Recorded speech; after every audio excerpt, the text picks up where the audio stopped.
बेवफाई का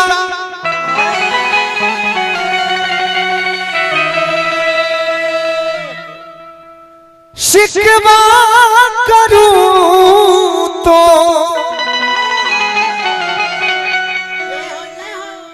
वो आपका मोहब्बत हो या आपका दोस्ती हो, इसके बीच इतना तो लॉयलिटी जरूर होनी चाहिए,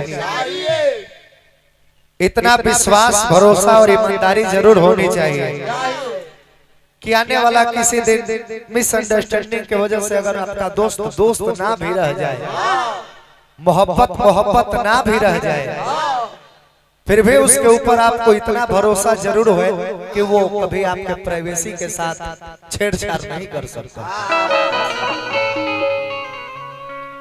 तेरी बेवफाई का शिकवा करूं तो ये मेरी मोहब्बत की तौहीन होगी। लय लइका जाके मैया से गले के मारी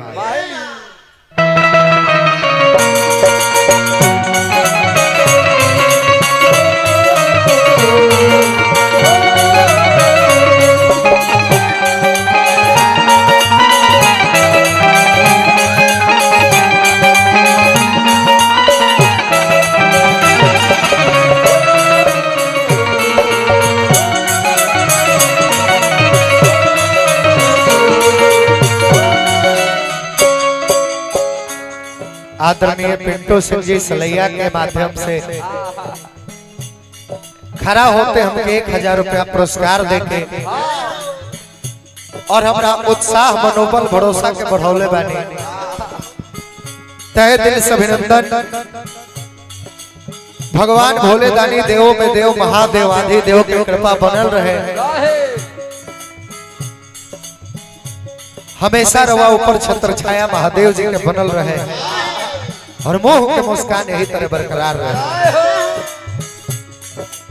आज के महफिल के शोभा बढ़ावे चल के आए तमाम अभिभावक गण सबका के नतमस्तक प्रणाम है गायक कलाकार और राज की ओर से। और बड़ा अच्छा लगा था कि माता रानी के दरबार में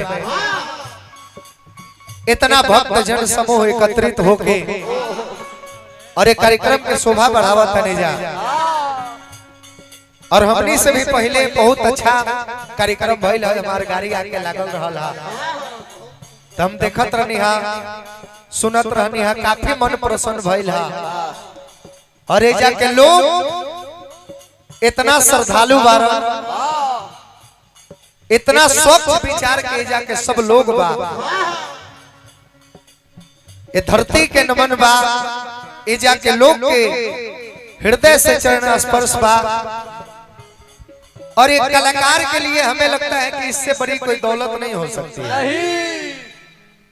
और इससे बड़ा कोई ख्याति नहीं हो सकता है।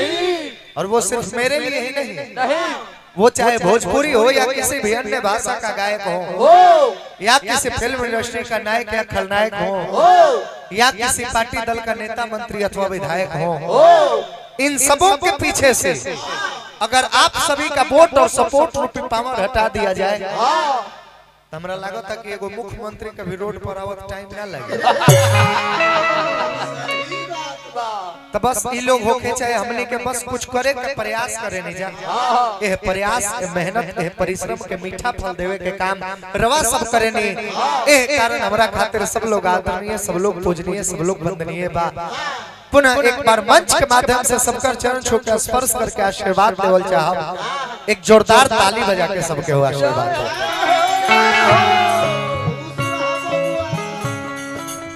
तारा आशीर्वाद बिना बिगड़त रहने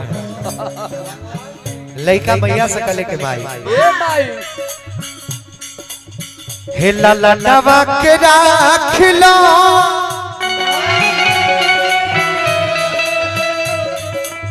आगे चरणवा के नीचे माई ललनवा के राखला चरणवा के नीचे अलजिया बचा दमा सभवा के पीछे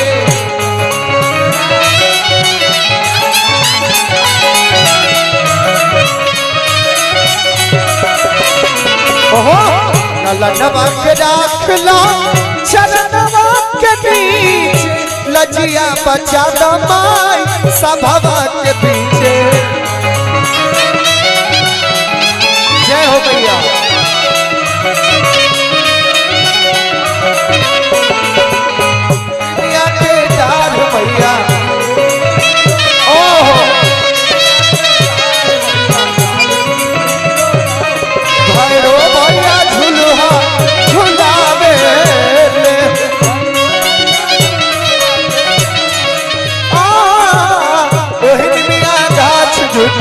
गाँव भर के लोग